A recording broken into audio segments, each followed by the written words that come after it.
नमस्कार दोस्तों, एम्बुलेंस वाले व्लॉग में आपका फिर से स्वागत है। लेकिन दोस्तों आज हम अपनी बताना चाहेंगे कि एक प्राइवेट और निजी ड्यूटी पर थे, क्योंकि आज किसी भाई को हमारी ज़रूरत पड़ गई थी। बोले कि जेपी भाई आपको हमारी मदद करनी पड़ेगी। एक 10 दिन का छोटा सा बच्चा, बहुत ही मासूम सा, जिसको रोहतक के लिए रेफ़र किया गया था, उसको ले जाना था।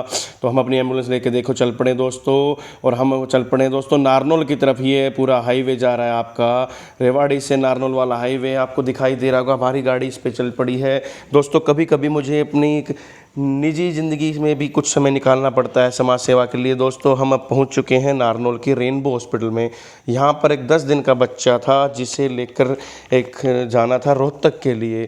तो दोस्तों उसके बाद बच्चे को हमने शिफ्ट किया और हम दोबारा से गाड़ी लेके चल पड़े नारनौल के आउटर पे। देखिए अम्बाला चरखी दादरी का बोर्ड था, क्योंकि हम यहाँ से पकड़ेंगे 152D। आप देख पा रहे अम्बाला का बोर्ड लग गया। हम दोस्तों 152D की तरफ जा रहे हैं, जो कि ट्रांस हाईवे बोला जाता है, जो कोटपुतली से बार बार सीधा निकाल रखा है अम्बाला के लिए। तो दोस्तों सामने आपको दिखाई दे रहा होगा कि 152D दिख गया है और अब हम मुड़ गए लेफ्ट में। इसके बाद दोस्तों हमारी गाड़ी सरपट दौड़े जा रही है और हम चले जा रहे हैं। ये हम दोस्तों ट्रांस हरियाणा एक्सप्रेसवे के नाम से है ये, और 152D इसको बोला जाता है। उस हाईवे पे दोस्तों हम चढ़ चुके हैं, जो कि पीछे कोटपुतली से आता है। और दोस्तों देखो सामने कैमरे भी लगे हुए हैं इस हाईवे पे। बहुत ही शानदार हाईवे बनाया हुआ एक्सप्रेसवे है, और इस पर कहीं ना कहीं कैमरे हर किलोमीटर पे बड़ा ध्यान चलना पड़ता है। यहाँ से दोस्तों रोहतक 119 किलोमीटर था हमारा। ये हम रास्ते में आ चुके थे जब एक बोर्ड आया था, और हमारी गाड़ी सरपट दौड़े जा रही है 152D पे। ये बहुत ही शानदार हाईवे एक्सप्रेसवे बनाया गया है। अब कोटपुतली से अम्बाला चंडीगढ़ जाने वाले सीधे इस बार बार हाईवे पे निकलते हैं, उनको शहर में घुसने की जरूरत नहीं पड़ती। दोस्तों अभी एक टोल आ गया था, टोल पार करना था, क्योंकि हम जहाँ जा रहे थे उससे पहले आपका ये जो बताएं तो चरखी दादरी को जो एग्ज़िट होता है उससे पहले के टोल होता है, जिसको एंट्री करना होता है। सॉरी, ये हमारा एंट्री पॉइंट था दोस्तों। यहाँ पे हमारी गाड़ी की एंट्री होनी थी। और देखिए दोस्तों टोल पे हम पहुँच चुके हैं। लेकिन आपको कहना चाहेंगे कि यहाँ पे टोल वाले ने हमारे लिए रास्ता खोल रखा था। लेकिन कभी कभी एम्बुलेंस वालों को हमें दिक्कत आती है दोस्तों, रात बिरात भी गाड़ी लेके चलते हैं, तो कभी भी इमरजेंसी में गेट नहीं खोले जाते हैं। टोल वालों की हमेशा कहीं ना कहीं आपको गलती दिखाएंगे। मैंने पहले भी वीडियो बनाई है खेड़ की टोल की, वहाँ पर भी बड़ी समस्या आई थी। इमरजेंसी लाइन में बंदे नहीं मिलते हैं, तो कहीं ना कहीं दिक्कतों का सामना करना पड़ता है। और टोल का भारी भरकम टोल भी हम भरते हैं, लेकिन फिर भी हम वहाँ से क्रॉस करके आ गए। और ये कैमरे लगे हुए हैं आपके सामने दिखाई देते हैं, क्योंकि इनमें आपकी स्पीड वो होती है शामिल कि आप कितनी स्पीड पे चल रहे हो। चलते चलते दोस्तों अंधेरा होने लग गया था, ट्रकों की लाइटें जल गई। देख पा रहे होंगे रोड के ऊपर कि सामने से आते हुए ट्रक की लाइट जली हुई है, और ये शाम हो गई थी।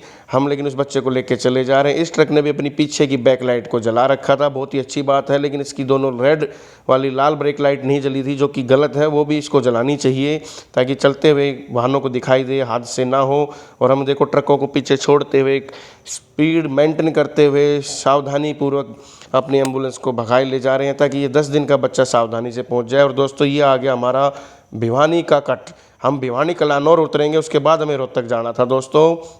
हमने अपनी नीली बत्ती ऑन कर ली थी, आपको दिखाई दे रही होगी। और सामने हाईवे के ऊपर साइन बोर्ड भी लगे रहते हैं। किस तरह से ये सूचना चिन्ह होते हैं कि आपको सचेत करते हैं कि स्पीड में ज़्यादा ना चलाएं, लिमिट में चलें। और उसके बाद टोल गेट का दोबारा से एक बोर्ड दिखाई दिया, क्योंकि दोस्तों अब हम यहाँ से एग्ज़िट हो गए हैं भिवानी वाले रास्ते के ऊपर, और सामने आ गए टोल टैक्स। क्योंकि ये एग्ज़िट करने वाला टोल था, जब गाड़ी एंट्री होती है तो वहाँ उसकी एंट्री होने के बाद यहाँ एग्ज़िट पे पैसे काटे जाते हैं कि आपने कितने किलोमीटर एक्सप्रेसवे का यूज़ किया, उसी हिसाब से आपके फास्टैग से डिडक्ट हो जाते हैं। यहाँ पे टोल वाले भैया ने बिना हमारा इंतज़ार करवाए हमारी गाड़ी के लिए फाटक खोल दिया, और हम चल पड़े हैं। देखिए अब यहाँ से राउंड लेंगे, और राउंड लेके हम मुड़ेंगे राइट साइड में रोहतक के लिए। लेफ्ट साइड में ये जाता है दोस्तों भिवानी। और अब हम 152D के नीचे से क्रॉस हो गए। अब ये फिर एक दूसरा चौराहा बनेगा दोस्तों। इस चौराहे को पार करते हुए ट्रक से हम आगे निकल के भिवानी से रोहतक वाले हाईवे पर चल गए। सामने आ जाता है कलानौर। कलानौर में 152D की एंट्री होती है, जो कि रोहतक के लिए मुड़ता है। और दोस्तों अंधेरा हो चुका है, हमने भी अपनी गाड़ी की लाइटें जला ली। दोस्तों अब हम रोहतक पहुंच चुके हैं, देखिए आप। और ये छोटा सा बच्चा 10 दिन का किस तरह से वेंटिलेटर के ऊपर था। हमने इसको समय से बहुत ही शांति प्रिय तरीके से, बहुत ही आराम से इसको रोहतक पहुंचाया दोस्तों। और अब हम पहुंच चुके हैं इमरजेंसी में। आपको सामने दिखाई दे रहा होगा आपातकालीन इमरजेंसी। ये दोस्तों रोहतक की इमरजेंसी है, PGI रोहतक की। पंडित भगवत दयाल शर्मा जिसको हम बोलते हैं दोस्तों, हमने इस बच्चे को आराम से वहाँ एडमिट करवाया, भर्ती करवाया।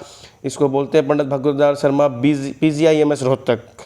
तो दोस्तों आप ये देख पा रहे होंगे हमारी गाड़ी खड़ी, और हमने आज एक प्राइवेट ड्यूटी निभाई और जो कि अपने निजी समय से निकाल के निभाई है। तो दोस्तों हम कभी कभी इंसानियत के नाते, सामाजिक नाते ये काम भी करते हैं। अगर किसी को हमारी ज़रूरत पड़ती है तो आप हमें कभी भी याद भी कर सकते हो, कभी भी किसी भी भाई के लिए हम हमेशा हाजिर है, चाहे रेवाड़ी हो, नारनौल हो, आपने इस तरह से हमारे ड्यूटी निभाई।